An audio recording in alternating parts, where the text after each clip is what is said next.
Jack Harrison stood at the tall window of his office looking out at the crystal city below. The buildings of Nexus Prime sparkled like diamonds in the morning light. 3 suns cast rainbow colors across the sky, and flying vehicles moved between.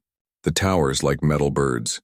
He had been Earth's ambassador to the Galactic Confederation for 5 years now. 5 years of careful words and patient smiles. 5 years of listening to alien delegates treat humans like children, who had just learned to walk among the stars. His secretary, a blue-skinned Andromedan named Kel, entered the room with urgent steps. Her normally calm face showed worry.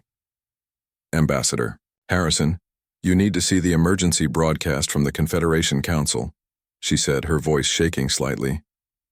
Jack turned from the window and followed Kel to the large screen on his wall.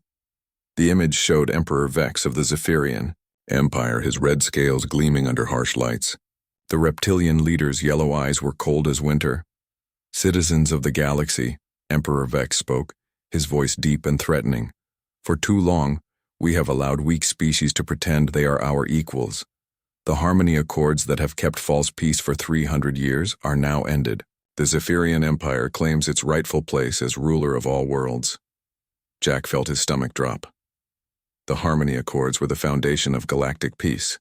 Every major species had signed them. They prevented wars and made trade possible between different worlds. "All species will bow to Zephyrian rule or face complete destruction," the Emperor continued. "We have the largest fleet in known space.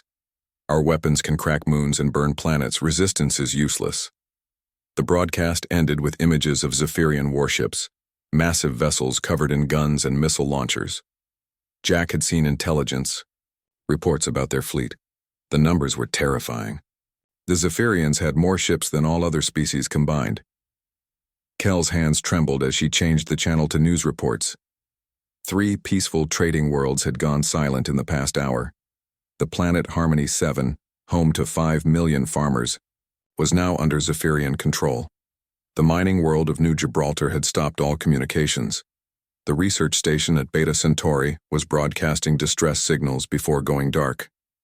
"Call an emergency meeting of all Earth personnel," Jack told Kel, "and get me a secure line to Earth Command." Within minutes, Jack's staff gathered in the conference room.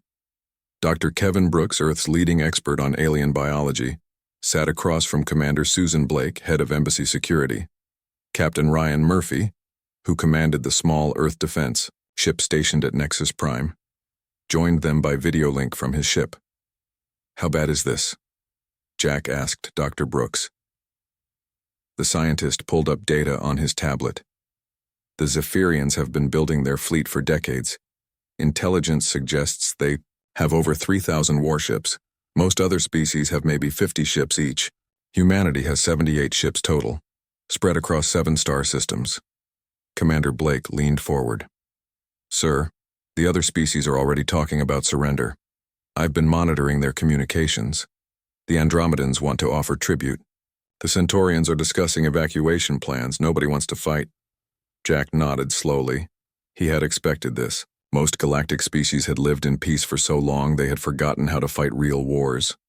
They settled disputes with words and trade agreements. The idea of total war terrified them. "What about our allies?" he asked. Captain Murphy's voice came through the speaker. "The Tau Cetians offered to help defend human worlds, but they only have 12 ships.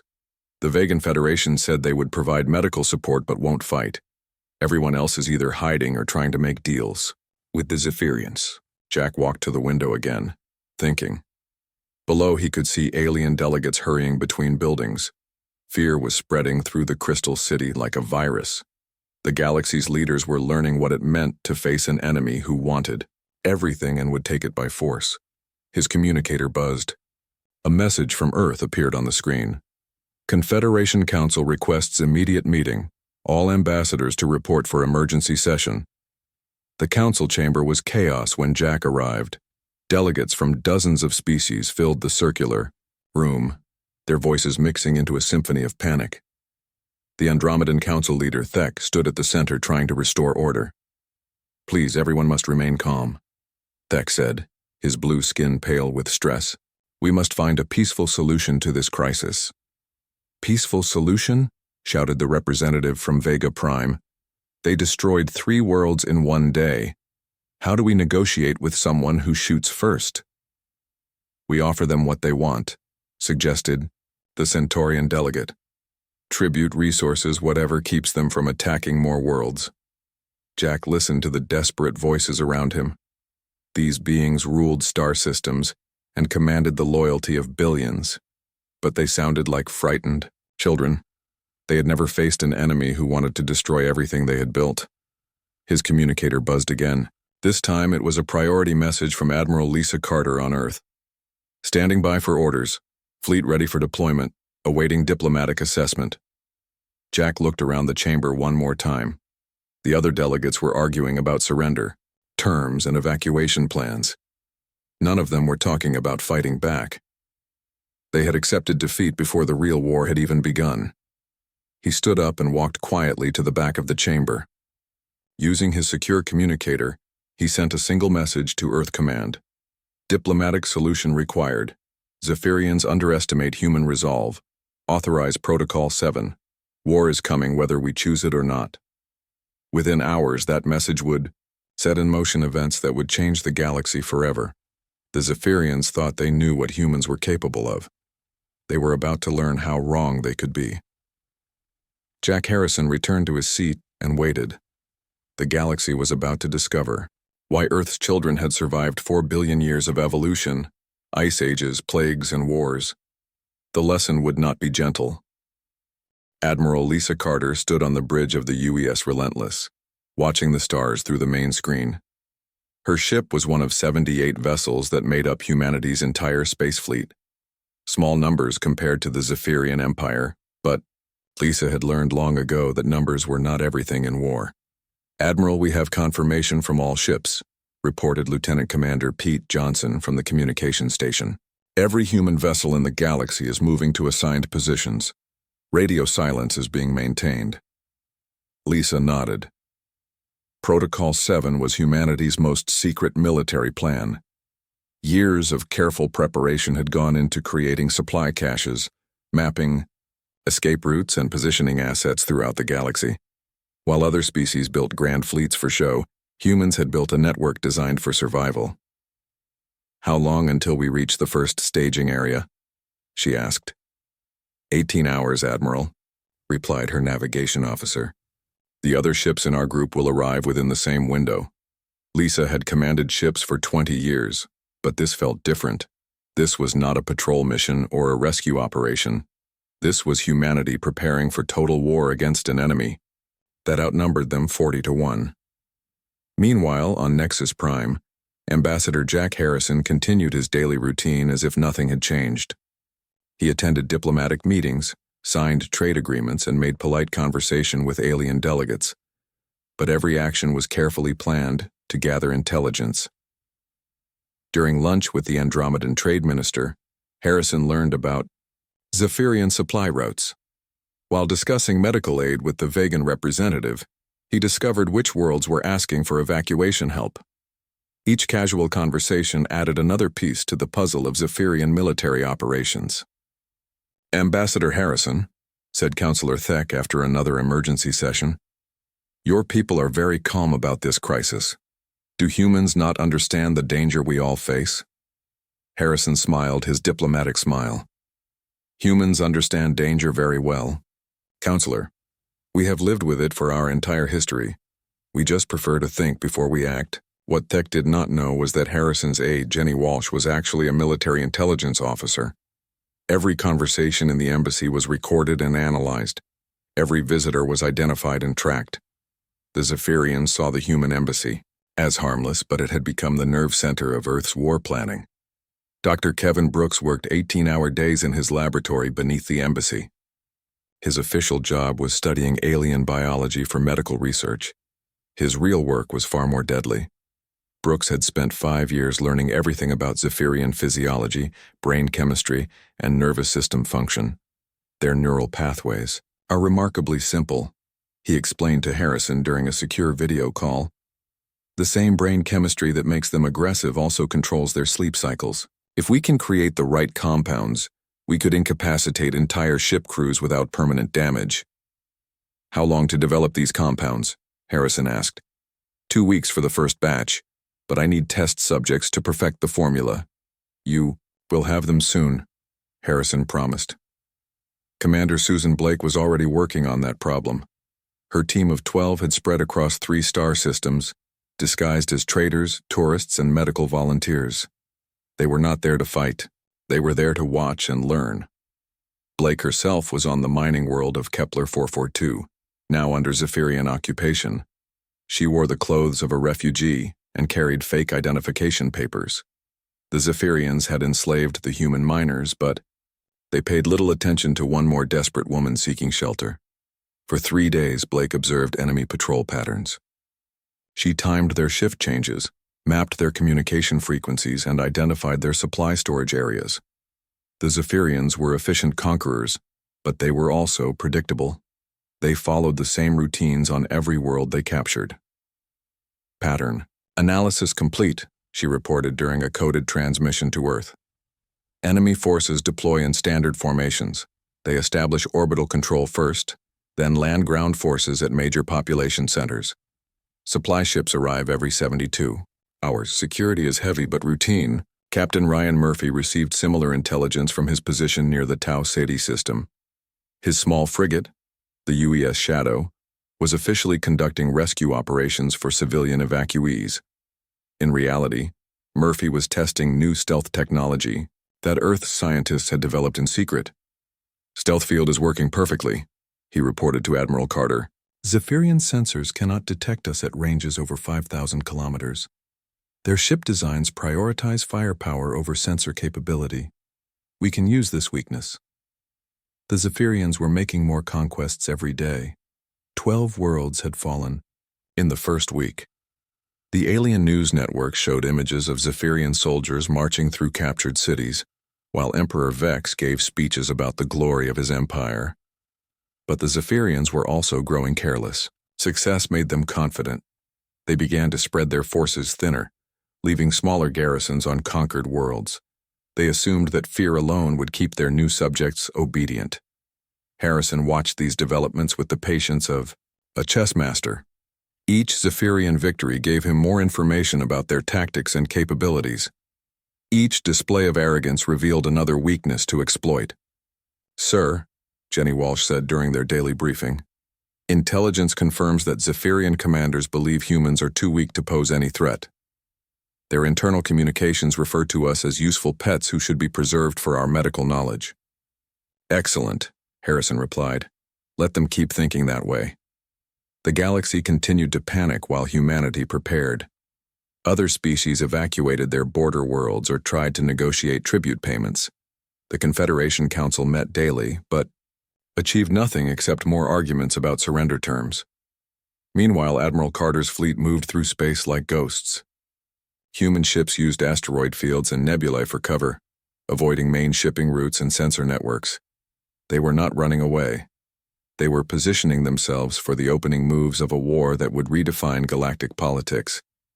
Dr. Brooks completed his first batch of neural disruptor compounds. Commander Blake identified the perfect target for humanity's first strike. Captain Murphy's stealth tests proved that human ships could approach Zephyrian vessels undetected. All the pieces were in place.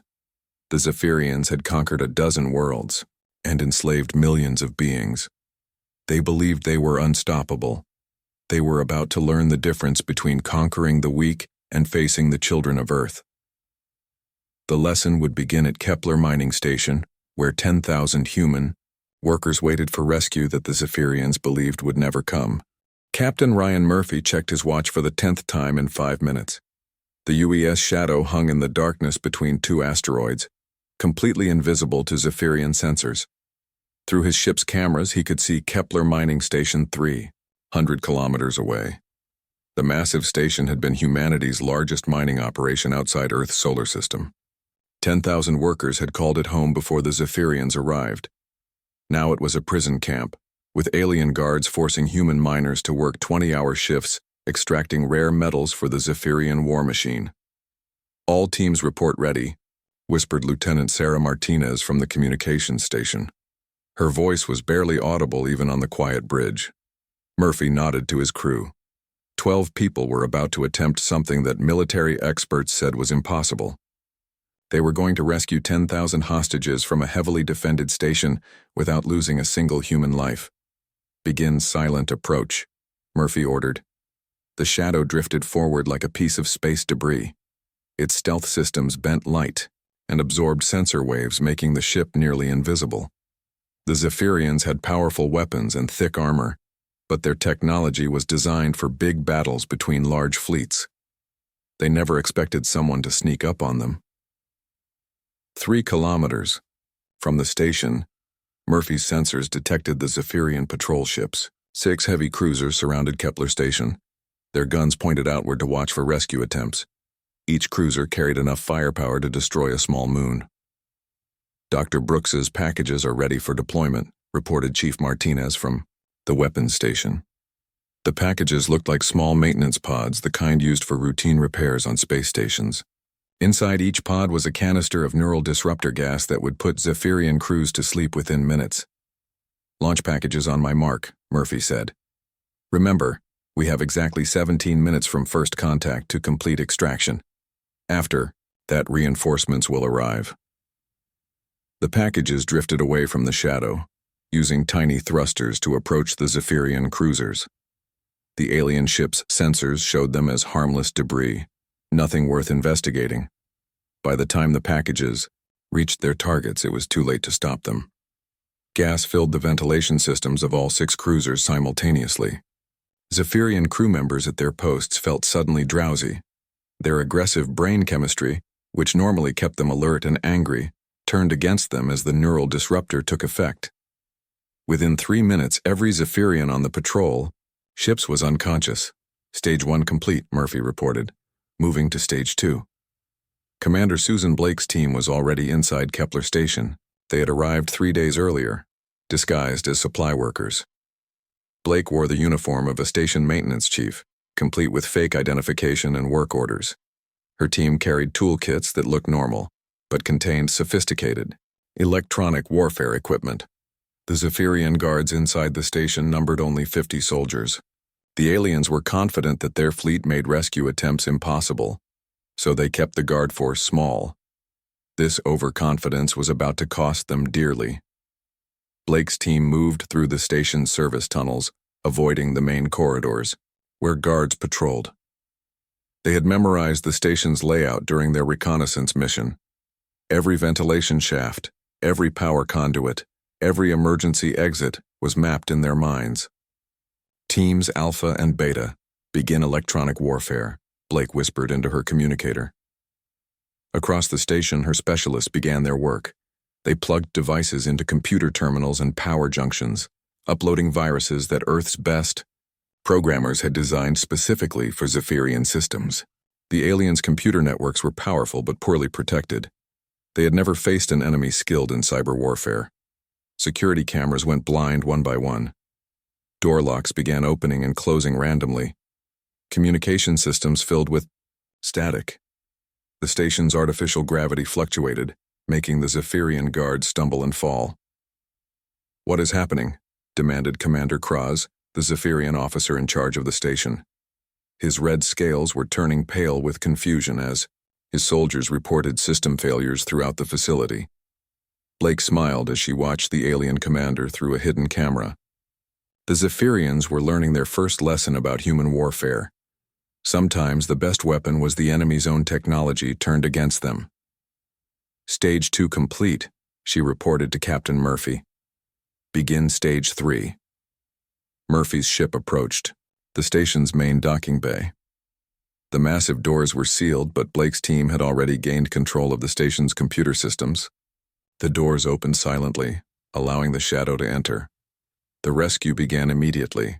Human workers throughout the station had been given coded messages through the facility's announcement system. They knew to gather at designated points and wait for extraction.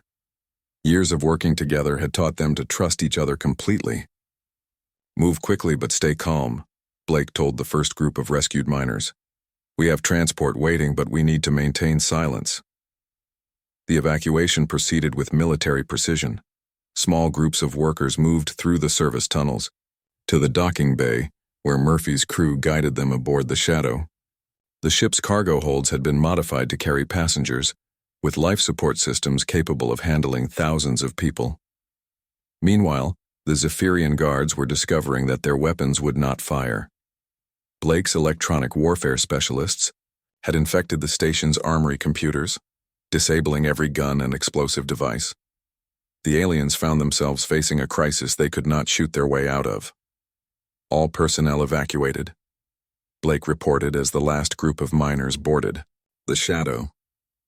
Total time, 16 minutes, 30 seconds. Murphy fired the ship's engines and pulled away from the station. The Shadow's stealth systems hid their departure, making it appear that the ship had simply vanished. Behind them, 50 Zephyrian guards were trapped on a station they could no longer control, with no weapons and no way to call for help. The unconscious crews of the 6 patrol ships would wake up hours later to find their vessels drifting helplessly.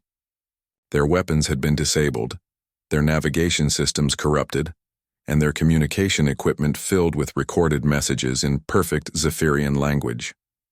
"This is a message from humanity," the recording said. "We do not wish to fight you, but we will not allow you to harm innocent people. Your crews have been spared because we choose mercy over vengeance. Consider this a warning." News of the Kepler station rescue spread through the galaxy within hours. 10,000 hostages had been freed without a single death.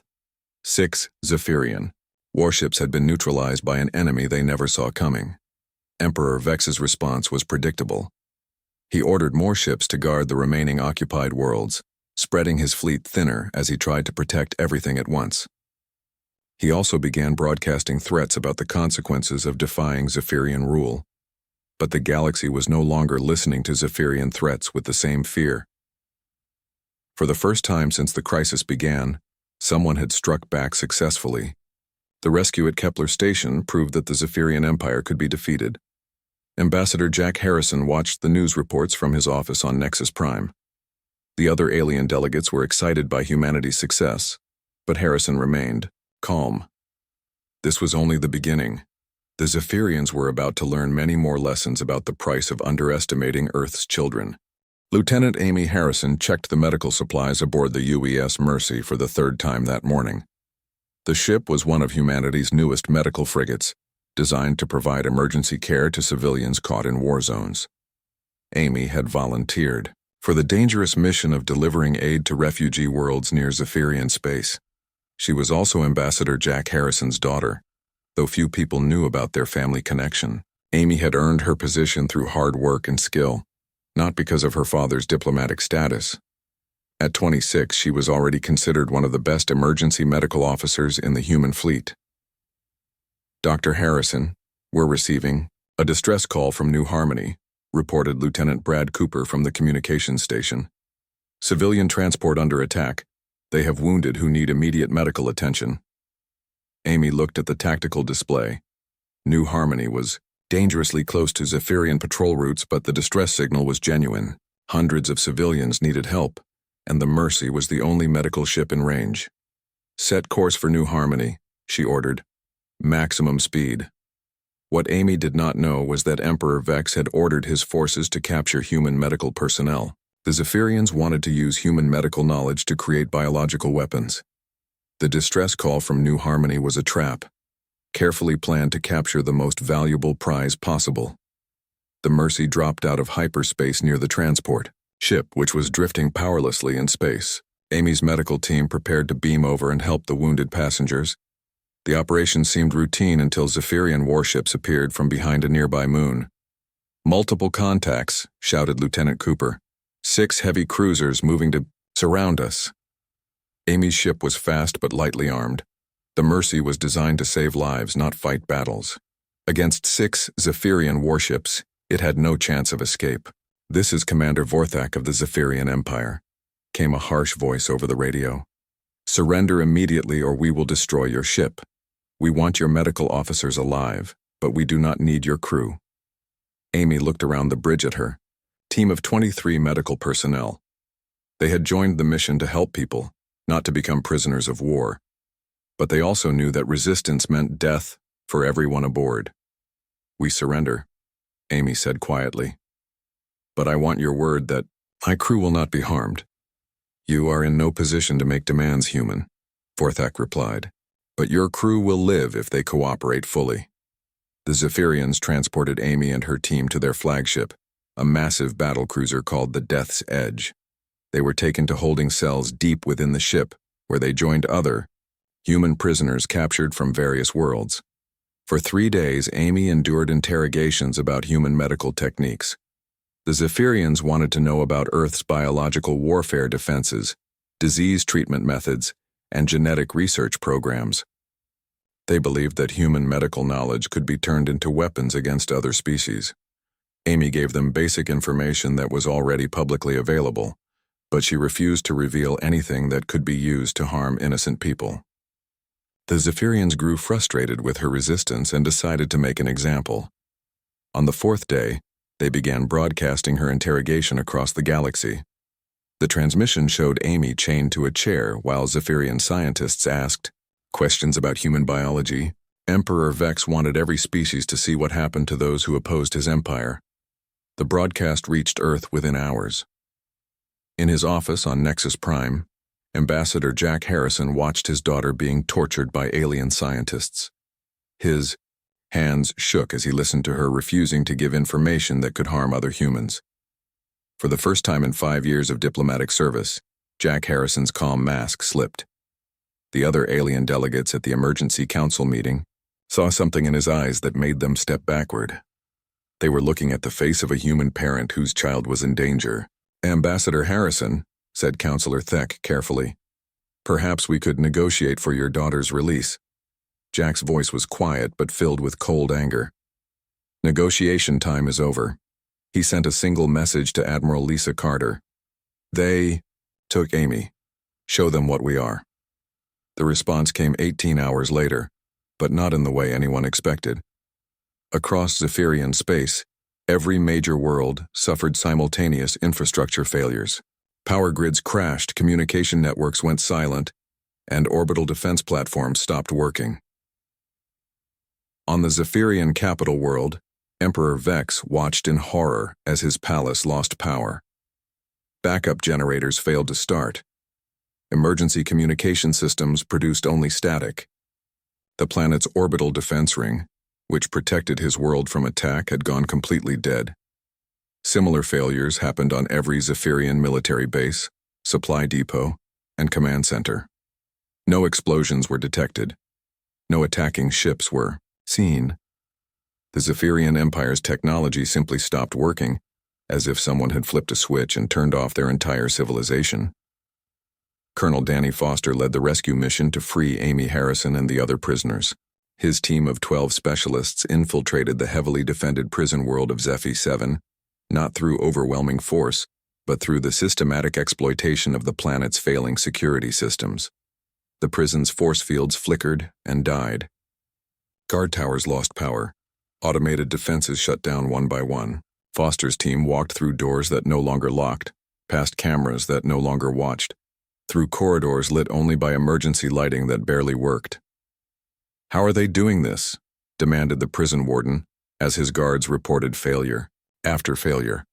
"How can the humans control our own systems better than we can?" The answer was years of careful preparation. Human intelligence agents had studied Zephyrian technology during trade negotiations and diplomatic visits. Earth's best computer specialists had found weaknesses in alien software and hardware. When the time came for war, humanity was ready to turn the enemy's strength against them. Amy Harrison was found in a medical laboratory where Zephyrian scientists had been conducting experiments on human prisoners. She was weak from days of interrogation but alive and unbroken. When she saw Colonel Foster's team approaching, she smiled for the first time in a week. "I knew you would come," she said. "I told them that humans protect their own." The rescue took 6 hours to complete. Every human prisoner on Zephy 7 was freed, along with prisoners from other species who had been captured during the war. The Zephyrian guards could only watch helplessly as their security systems betrayed them. But the rescue was only the beginning of Emperor Vex's education about human capabilities. Admiral Carter had promised to show the Zephyrians what humanity was truly capable of when diplomacy failed. The Zephyrian home fleet, pride of their empire, received orders to return immediately to protect their capital world. 200 of their finest warships began the journey home, expecting to find the human fleet waiting for them. Instead, they found empty space. No human ships were detected anywhere in the system. No threats appeared on their sensors. The fleet commanders were confused but relieved that the humans had chosen not to fight. Then, one by one, the Zephyrian ships began to disappear. Not destroyed in battle, not damaged by weapons, but simply gone. Ship after ship vanished from sensors as if they had never existed. Panic spread through the remaining vessels as captains watched their fellow ships fade into nothingness. Within 12 hours, the entire Zephyrian home fleet had vanished. The survivors were found days later, drifting in escape pods with no memory of what had happened to their ships. Medical scans showed that their memories had been carefully edited to remove all knowledge of human military capabilities. Emperor Vex sat alone in his powerless palace, finally understanding that he had made a terrible mistake. The humans were not the weak species he had believed them to be.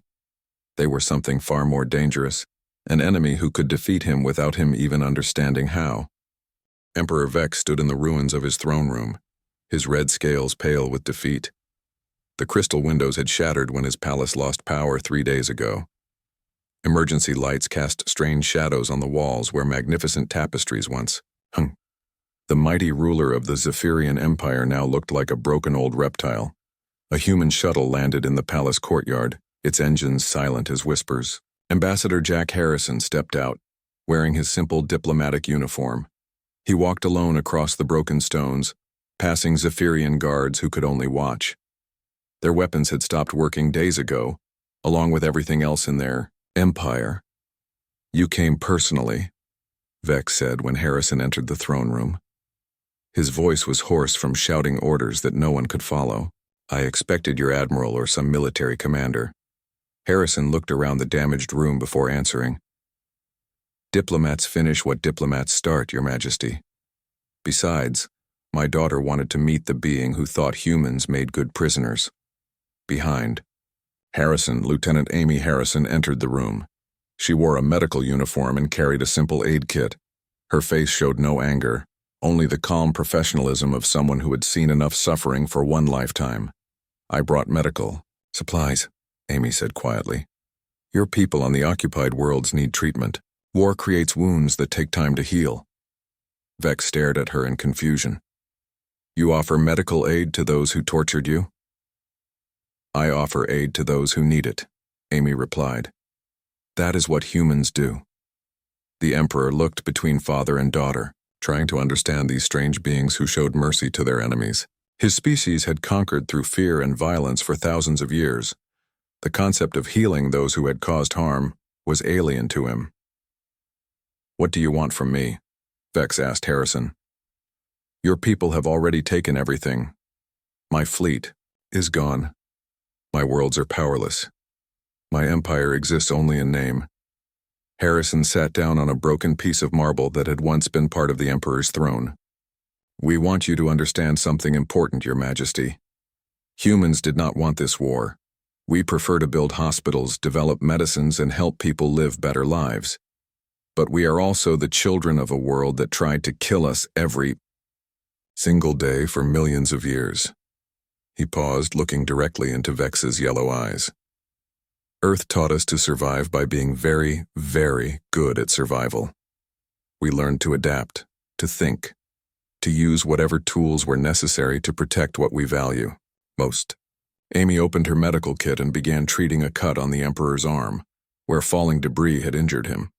Vex flinched at first, then sat still as she worked with gentle hands. "Your people could have destroyed us completely," Vex said, watching Amy bandage his wound. "Why did you show restraint?" "Because destruction is easy," Harrison answered. "Building something better is hard. We chose the hard path." 3 hours later, the Confederation Council gathered an emergency session on Nexus Prime. The Great Chamber was filled with delegates from every major species in the galaxy. They had come to witness something that had never happened before. the unconditional surrender of the most powerful empire in known space. Emperor Vex entered the chamber without his royal robes or ceremonial weapons.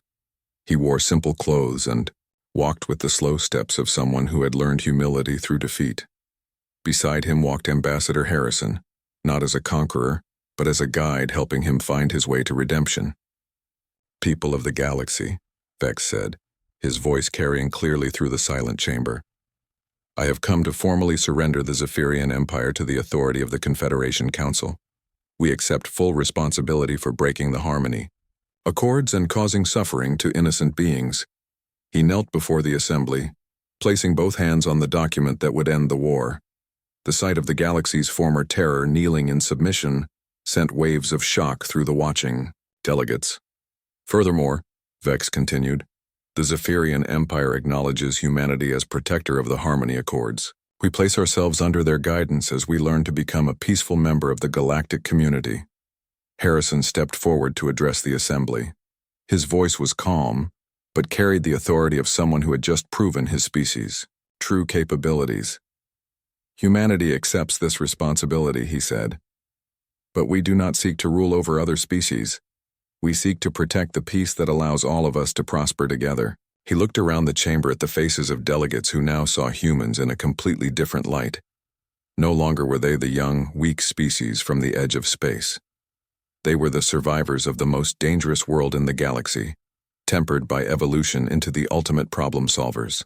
"The Harmony Accords will be rewritten with stronger protections for all member species," Harrison continued. "Those who break the peace will face consequences that match their crimes. But those who choose cooperation will find humanity to be the most loyal ally they could ask for." Dr. Kevin Brooks stood up in the scientific section of the assembly. "Earth's medical research will be shared freely with all species who commit to peaceful development. We will help heal the wounds of this war and prevent future conflicts through understanding." Admiral Lisa Carter appeared on the main screen, speaking from her flagship somewhere in deep space. "The human fleet will continue to patrol the galaxy, maintaining the peace that allows trade and cooperation to flourish. We will be watching, but we hope we will never again need to act." Captain Ryan Murphy's stealth ship remained invisible, even to the sophisticated sensors in the council chamber. But his presence was felt by everyone there. The galaxy now knew that human ships moved unseen through the darkness, silent guardians protecting those who could not protect themselves. Commander Susan Blake reported from Zephyrian space, where her teams were helping restore power grids and communication networks. The same technology that had defeated the Empire was now being used to rebuild it as a peaceful member of galactic society. In the months that followed, the galaxy slowly returned to normal. Trade routes reopened, refugees returned to their homes, and the occupied worlds began to heal. The Zephyrians learned to live without conquest, finding purpose in rebuilding what they had destroyed. Ambassador Harrison returned to his quiet office overlooking the Crystal City. The view was the same, but everything had changed. When alien delegates visited him now, they came with genuine respect for humanity's wisdom and strength. Amy Harrison continued her medical work, but now she traveled with a full security escort. Her experience had taught the galaxy that humans would go to any length to protect their own, but would also show mercy to those who asked for forgiveness. The Harmony Accords were signed again, this time with humanity's name at the top of the document. Not as conquerors, but as guardians of a peace that had been tested in fire and proven strong enough to survive. In the depths of space, human ships continued their silent patrol, watching over a galaxy that finally understood what Earth's children were truly capable of when forced to fight for survival.